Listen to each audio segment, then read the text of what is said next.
I started my career off as a substitute teacher for the Chicago Public Schools, a mental health specialist, and a coordinator of the Illinois Department of Mental Health's Equal Employment Opportunity and affirmative action programs. And just hearing all of that, you probably can tell I bounced around until I found out what I wanted to do. Unlike a lot of students who may have gone to college and they had their career path all figured out, I didn't. What I kind of thought I wanted to do was work in the area of mental health, mainly because at that time there was a television program on and there was a doctor there who was very attractive and everything. And he was a psychiatrist. And so I'm thinking like, oh man, that's something that sounds really good. And so in my mind, there was this idea that I wanted to be in that area. And then we had issues in the family that, yeah, this is what I wanted to do. But when I got out of school, teaching was all that was available. So I took the job teaching, and then the opportunity became available to work for the Department of Mental Health. Now, that didn't guide me into my area. What really happened was I had been discriminated against in employment, and there were 3 positions open and 4 people going for the position. And it was kind of understood that I was the best performer, but I didn't get the job. And the other 3 individuals were white, and the one that I thought I was really competing with was a white male. So I asked my boss, who I really had a friendly relationship with, and he never indicated that he was discriminating in any way. But I asked him why I didn't get the job. And for a long time, he didn't give me any answers, but I was not going to let that be. So I persisted, and he said, well, I just feel more comfortable with the other candidates. I'm going like, what is that, more comfortable? And it's like, no, that's not a good answer. He said, I'm a male chauvinist pig. I can pick whoever I want. Well, it was on then that I was not having it. So I went to the Fair Employment Practices Commission and I filed a discrimination complaint. And then I was looking for an avenue to file a complaint with mental health. Well, as a professional, we really didn't have an avenue, but the non-professionals had the grievance procedure available to them.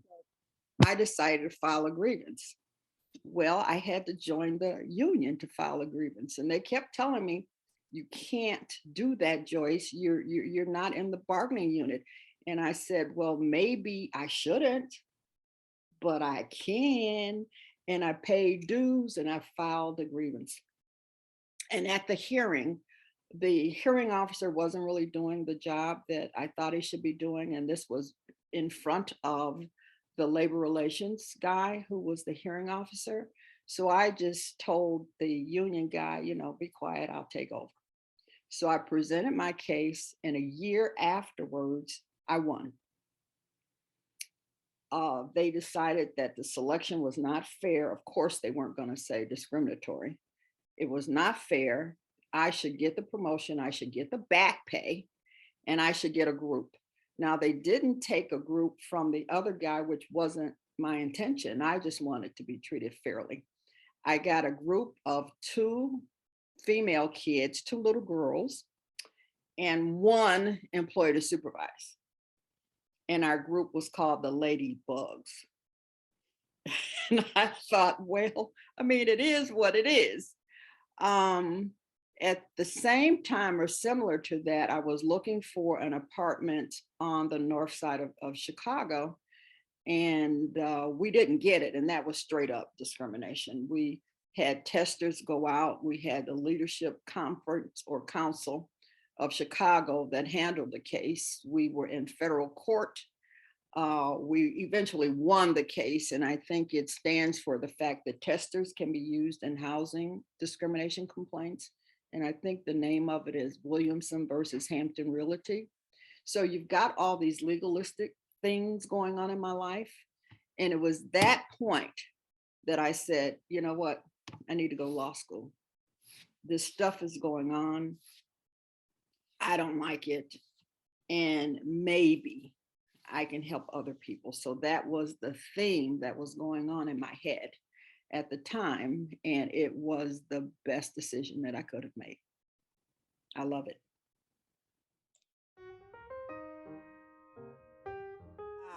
So sometimes I get a question, how did you become the Illinois Director of Human Rights? Well, that's an interesting story, I think. I was asked by the governor to be the acting director for the Illinois Department of Equal Employment Opportunity. And from what I hear, there was a director of that agency. And rumor has it that he was intent on being named the director of the Illinois Department of Human Rights, the agency that was being created. And they say that he pushed really, really hard on getting that position and kind of suggested that if he didn't get that position, he would resign.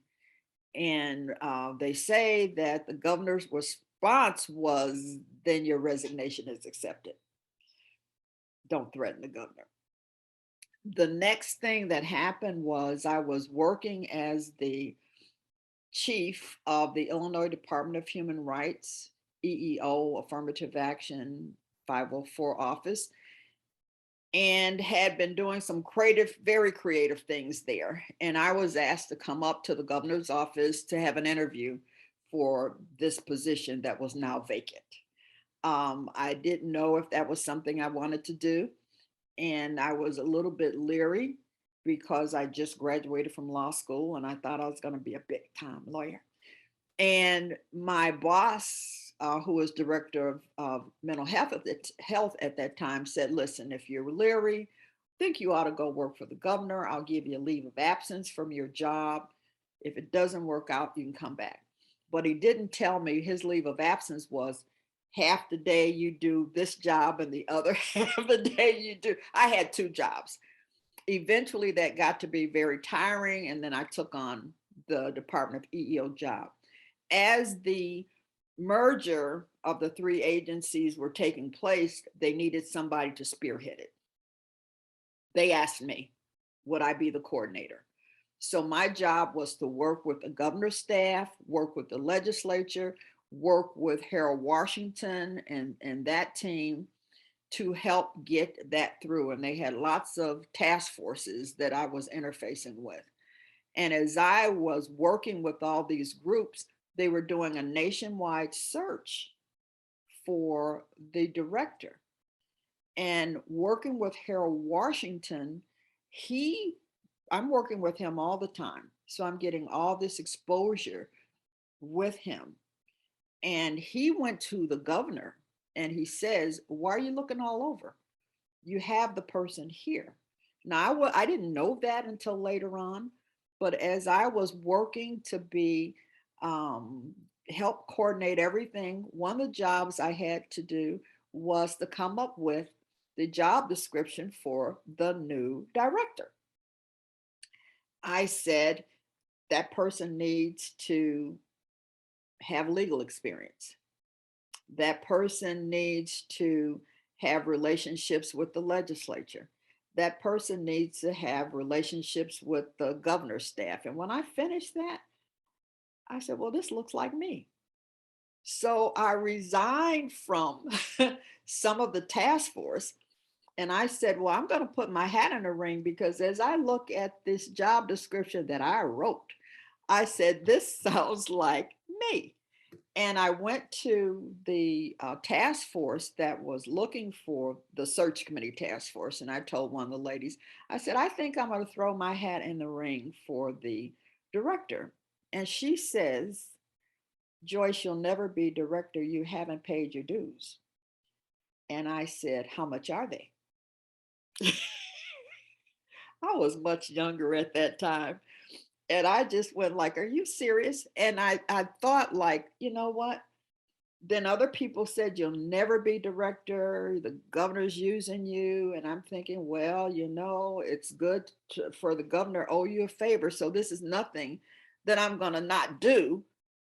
I'm going to work this. If I get the job, I get it. If I don't, I don't. But one thing I didn't do was put a deputy director in there, because I'm thinking, nah, would have been too easy to give me that. So as we're moving towards trying to get everything together, the governor had a Christmas party. I attended, and the governor came up to me and he says, I've been hearing from Harold Washington and other people that I should appoint you as director. And I said, Governor, I don't think the task force recommended that. And he stood back and he says, it's my job. I have something to say about who gets it. I'm not really thinking about that because I'm hearing all this from everybody else that there's no way I'm going to get the job. So this is like on a Thursday, and I'm in the train station and I'm waiting for the train. The governor is conducting his final interviews and I didn't get it. So I'm in the train station going back to Chicago. I had come up for a day, and this person comes in and he's running, Joyce Tucker, Joyce Tucker, Joyce Tucker. I don't know who this person is, and I'm not going to answer him because, he sounded like Joyce Tucker could be in trouble. So he comes over to me and he says, are you Joyce Tucker? And I said, yes, I am. He says, Governor wants to see you tomorrow morning for an interview. And I said, tomorrow is Friday the 13th. I can't interview on Friday the 13th, and I don't have anything to wear. Okay, governor wants to see you 9 o'clock in the morning. So I leave the train station. I go to a hotel. I have nothing but the clothes that I have. No makeup, nothing. So I have a guy friend who lives in Springfield, and I contact him. He gets his wife. She gives me makeup, everything that I need. And Friday the 13th, I am not feeling very confident at all. So I walk into the governor's office and he says, hello. And I'm going, hello, governor. And he just says, why should I give you this job? And I said, it's the only thing that makes sense. I know where the money is. I know your staff. I know the legislature. Anybody else who comes in, I'm going to have to train. I said, Governor, I can hit the ground running. And he says, thank you very much. That was the interview. That was it. And I'm walking out and I'm thinking, well, that didn't go so well. He didn't ask any questions. So I get back to Chicago, and later on that afternoon, I get a call to my private line, and the person says, hello, this is the governor. Congratulations, director. And I said, for real, I said, excuse the language, I said, who are you? Because I didn't believe this was the governor. I said, you can't be the governor. And I hung up. So the call comes back in and he goes like, this is the governor. Congratulations, director. And I says, oh shit. And he goes, why did you say that? And I said, my grandmother told me to be careful what you ask for. You just might get it. And there it was. Well, being appointed as the first director of the Illinois Department of Human Rights and the first permanent female, that was first Black permanent female that was named to the governor's cabinet, it was a great challenge because you've got a new organization and everything that's going on is fairly new. And being young, you think you've had all the experience in the world, you have all the confidence in the world, and you just know you can do it. Looking back on that experience, I'm thinking like Governor Thompson, you took a big risk, and I'm glad you did because there were so many things thrown at me at once. There was everything was occurring simultaneously. It's like you're juggling balls, and they're all up in the air, and there's no way that you could prioritize because everything had to happen then. We had to find a location. One would think a new agency had it didn't happen like that. So we had three different agencies that were merged into one: the Illinois Commission on Human Relations, the Fair Employment Practices Commission, and the Illinois Department of Equal Employment Opportunity. And I was the acting director of that. So those three agencies came together. We had to find a place to live. So that was part of what I had to do as a director. I mean, I actually was walking around looking into these different locations, trying to find a place for the organization. And we first landed at 32 West Randolph. Then we had to fight to get into the brand new building, but that's another story. We won that one too. So we had to take the budget. It was proposed for $1 million. I think it was a 35% increase over the combined budget of the other agencies. We had to present that to the Illinois legislature. That is not easy. They are beating your head all the way through, making you justify every single thing. Had to come up with a staffing plan. The challenge to the staffing plan was, in order to get the legislation passed, there had to be a commitment that no one that was at the previous organizations would leave. So everybody had a job. Well, we had a lot of new jurisdictions. And we had a lot of employees who had other jobs who had no idea how to execute the new jobs. And quite frankly, no one did. So as a new director, you had to learn, how are housing discrimination complaints handled? How do you investigate them? So we had to run around, and we had to go to HUD and the leadership. We had to get the training so we could train the staff who did not want to be in those jobs. So you had three organizations. Nobody in those organizations wanted to be a part of a combined organization. So we had to work on, how do you bring these organizations together seamlessly? Wasn't seamless, but we tried to do the jobs that they don't want. Many of them didn't want. So there were lots of meetings with staff, meetings with the unions. We had two at the time, different. So how do you make all this work? And so that was a lot of energy and a lot of effort. And some people quit. There were no tears. If you didn't want to be here, then it's a good thing that you left. So we had the new jurisdictions. We had to work through that. The three agency had different ways of operating. So you had different policies and procedures. So we had to create employee manuals, find out what everybody was doing, so we could come up with one way of doing things in the new agency. That I lost a lot of sleep, because there were ways of doing things such as flexi flex time. I'm going to come to work at 9, even though I start at 8:30, and then I'm going to owe you a half hour. And really, that was a great way for the employees, but the supervisors didn't know who was coming to work. So we had to work on that. And that was a challenge. So we had to train the public advocacy agencies, all of the organizations who were interested in, what is this new law? What does it cover? And how you can help the public take advantage of it. So there's a lot of running around all through the state, trying to brief people on, this is the Illinois Human Rights Act. This is the benefit of it. This is how you help people file complaints.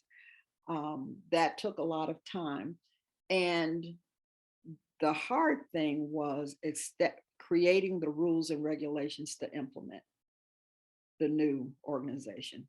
So we had to work on the proposal, then publish it for notification and get input from the community. And everybody had their own idea because they thought that a lot of the things that were in the old laws that were not included in the new ones should have been included. Even though they were never used in the history of the other laws, they felt like something was being cut out. Whereas the new agency gave the what we call the super agency, the Department of Human Rights, a lot more teeth and strength. And we were able to do things that we were never able to do.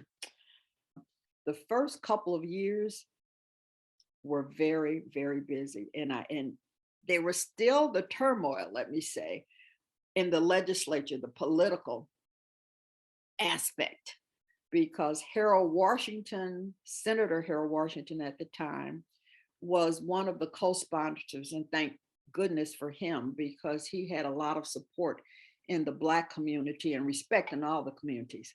But there was this churn. Why is a Republican governor passing a law that deals with civil rights? Harold's position was, I don't care what he is. If it's good, if it's going to work, if it's going to be more effective, then I'm on board. And that's the first couple of years.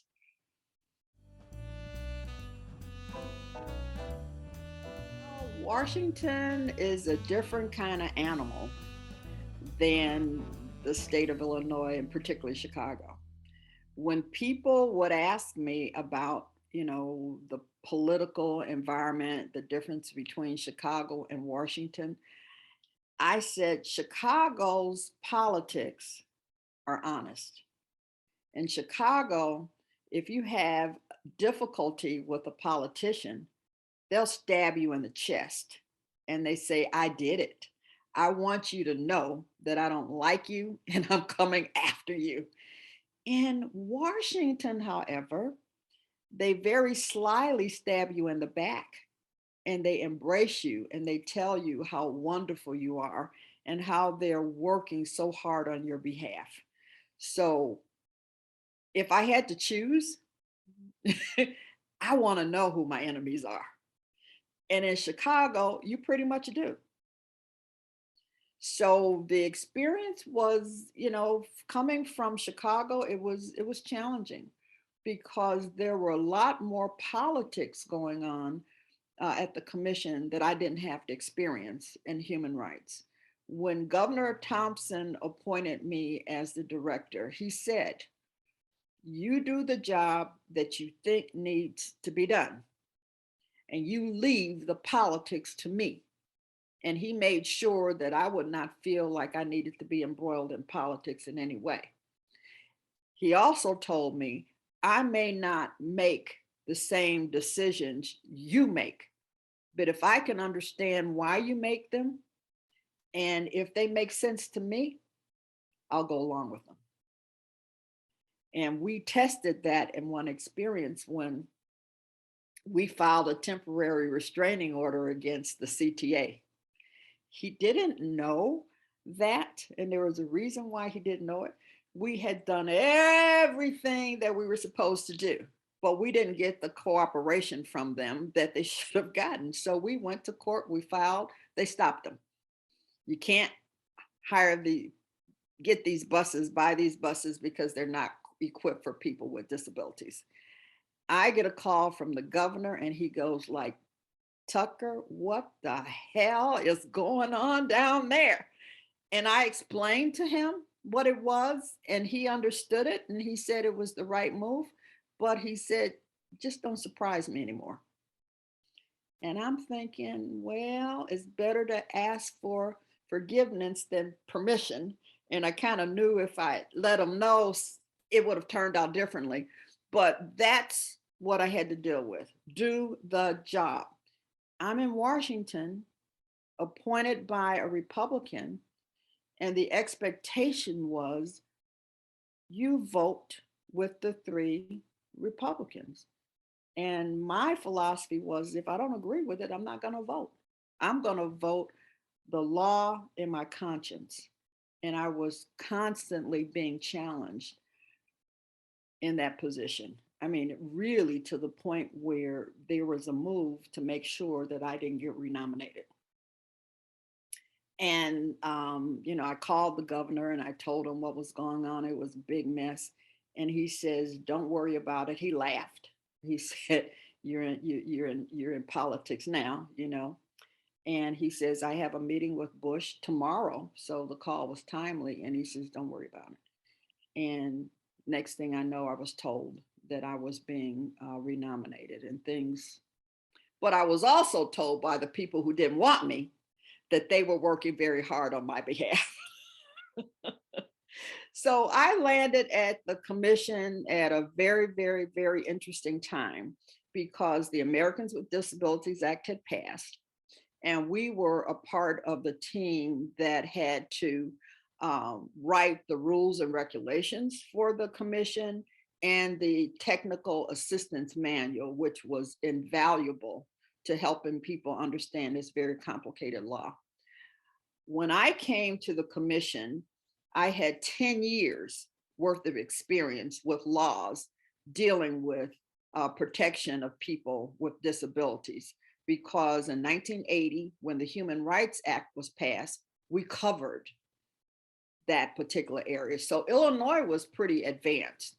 So when you come to the commission and you have that practical experience, there's a lot that you could add to the development of the rules and regulations.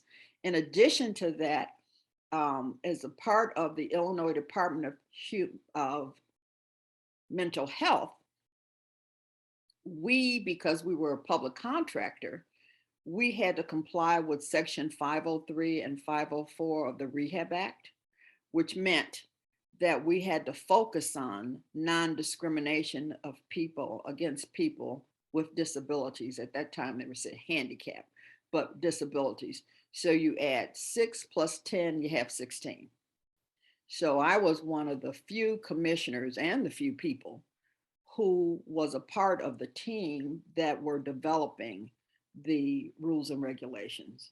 So I would sit down with the staff. Usually the staff would come up with proposals and then your staff would look at it and then it would come to commissioners.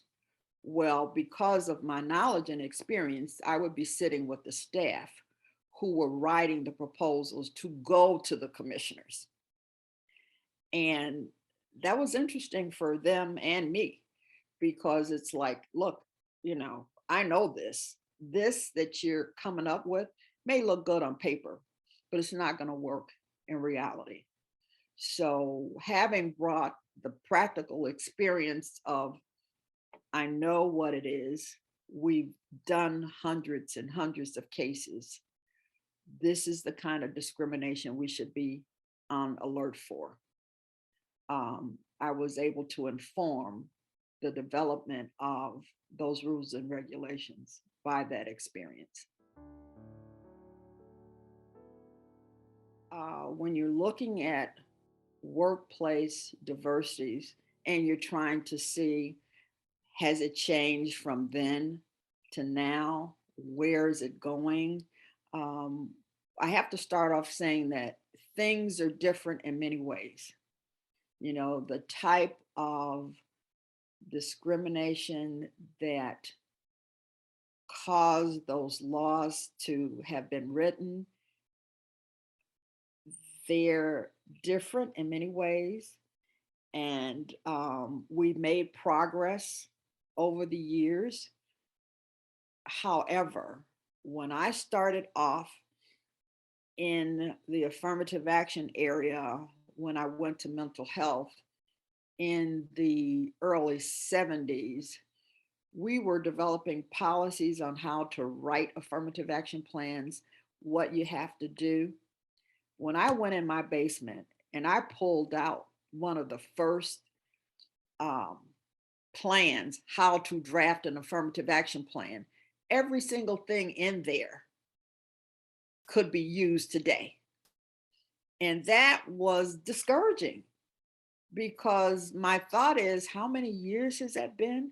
and we're still dealing with the same issues. It's like we had moved away from an environment that was hostile. I mean, outright and openly hostile to minorities, into an era right now that is outright and hostile to minorities. So as someone who has been in this arena for all of these years, it's discouraging. And it makes you almost wonder, what the heck were we doing in between that didn't last? One of the things that I recognize is different is when we started off in the affirmative action, equal employment opportunity arena, we were talking about thou shalt not discriminate. And if you do, this is what's going to happen. It's wrong and you shouldn't do it. And then we evolved into, I want to enlighten you as to why you shouldn't discriminate, because minorities and women bring an increased return on investment. It's the business smart thing to do. And not that that isn't right to teach, but I think I would prefer that we say it's the right thing to do first, and it's the business smart thing to do. But when you're in a situation where it's the right thing to do gives way to the business smart thing to do, and I've got to spend my time telling you why you should do it because you're going to have money in your pocket, I'm a little challenged with that. We're teaching rather than non-discrimination is wrong. And I'm not saying the teaching isn't wrong because it's helpful. You're talking about unconscious discrimination. That's okay. Microaggressions. That's okay. There's a lot of that going on. But what about if you do this that's wrong, I'm going to slap your hand? So which one of them is the most persuasive? If you're hitting me on the head with a hammer, what do I want? Do I want you to stop? Or do I want to tell you why hitting Joyce on the head with a hammer is not so good? Well, I do know, but I think it's a combination of the two approaches that's going to get us where we need to be. But I don't think we should back off of, we are still trying to rectify the present effects of past discrimination, because we are. I don't think we should move away from discrimination is a compliance issue. And if you do it, these are the things that are going to happen.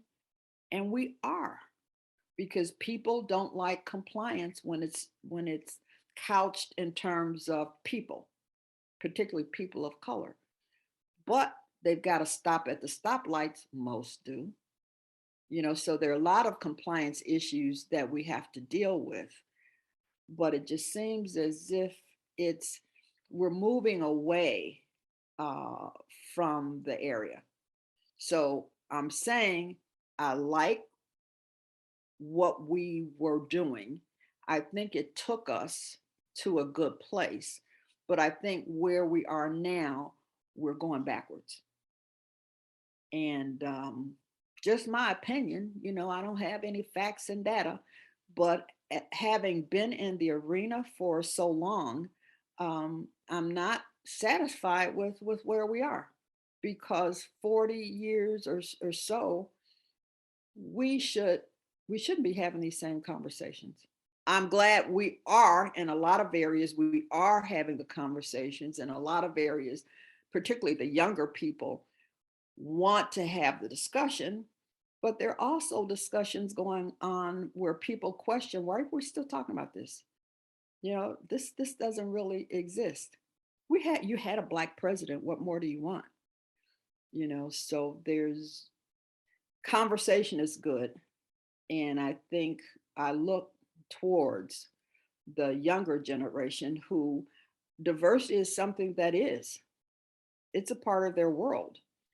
And that's good. But at the same time, they're saying, they seem to think it's a part of my world. So why are you talking about it? And there's things going on. This question can take us to so many places because there's so much stuff going on in our country that, let's not teach about slavery. Who wants to know that their great great great grandfather was a mean person? That's not what's going on.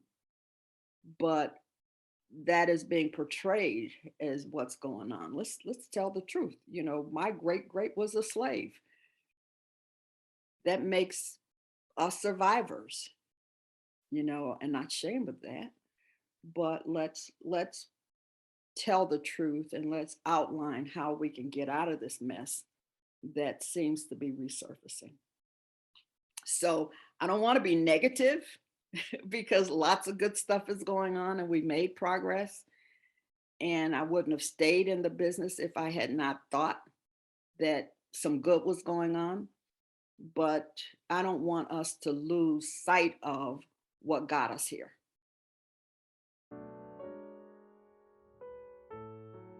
The best career advice, I think it was several things I got from my grandmother, who used to tell me, uh, good enough is not good enough for you. You have to be better than. And she was speaking to me as a Black child, but it's wonderful advice for anybody. And my uncle says, prepare for the worst and hope for the best. In fact, he just told me that again a couple days ago. He's 94 years old, and he was a doctor, so he's seen it all. Um, and the advice that I would give the young people would be a combination of those two. But a while ago, I learned something called the 6 Ps. I didn't come up with it. I heard it and I use it often. And the 6 Ps are perfect, preparation, prevents, piss poor performance. And that is great advice. Prepare as if the person who likes you the least is going to be making a determination on what it is you've done. If you prepare in that way, and if you anticipate, and that's what I would always do, anticipate what that person would throw at you. And in your preparation, make sure that you have addressed all of those issues. Then your preparation is appropriate.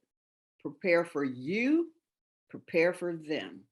And the best thing that can happen in a meeting when you're making a presentation is nobody has any questions. But I tell you this, and I will tell my staff this also. When you ask, are there any questions? Don't wait long enough for them to think up one. Just say, are there any questions? Thank you very much, and move on.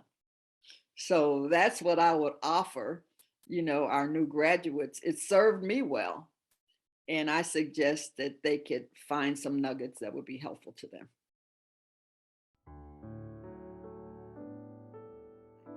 John Marshall was a very important part of my life. Um, as one of the very, very, very few minorities at the particular time that I was there, I think I was the only Black person who graduated with my team. And as families clap for their kids, when I crossed the stage, everybody clapped for me. I mean, the whole room clapped for me. And it was very heartwarming. John Marshall prepared you to be able to deal with tough questions. I mean, without law school, I've never practiced law, but I was in the legal arena. And it holds you in good stead in any arena that you're in. We used to have to stand up when questions were thrown at us. So not only were we idiots in our seats, we had to be idiots on display. And that was even harder. As the years went on, the school really, really reached out to increase the diversity of its population. Um, and I would go over there and I would meet with the various deans. And there was one dean, I think it was Noble, because we've had several Nobles, but there was one of the older deans we had after I graduated. We found out that we had the same birthday. And he would invite me to a birthday lunch.